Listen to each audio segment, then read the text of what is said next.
শ্রীরামকৃষ্ণই ঈশ্বর, কেননা তিনি সর্বশক্তিমান, সর্বত্র বিরাজিত।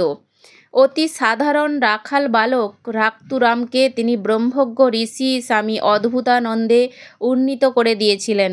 রামলাল চট্টোপাধ্যায় তাঁর কৃপায় ইষ্ট দর্শন করেছিলেন।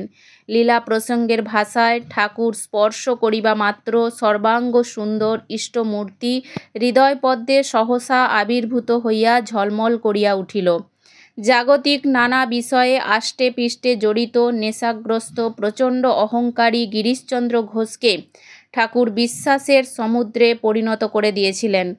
ভগবান শ্রীরামকৃষ্ণ তার বাক্যের মধ্য দিয়ে, দৃষ্টির দ্বারা, কেবলমাত্র স্পর্শের মাধ্যমে বহু জীবনের সঞ্চিত কর্মফল নিমেষে বদলে দিতে পারতেন। ঢাকাতে বিজয়কৃষ্ণ গোস্বামী দেখেছিলেন ঠাকুর তার পাশে বসে আছেন, শুধু দেখেননি, তিনি তাকে স্পর্শও করেছিলেন। অথচ ঠাকুর তখন সশরীরে দক্ষিণেশ্বরে রয়েছেন। শ্রীরামকৃষ্ণ দক্ষিণেশ্বরে অবস্থানকালে হৃদয়রাম তাকে দেখেছিলেন শিহরে তার বাড়িতে। বৈকুণ্ঠনাথ সান্যালের অকপট স্বীকারোক্তি, ঠাকুর সামান্যভাবে আমার বক্ষস্থল স্পর্শ করলেন মাত্র, উহার প্রভাবে আমার অন্তরে অপূর্ব ভাবান্তর উপস্থিত হইল।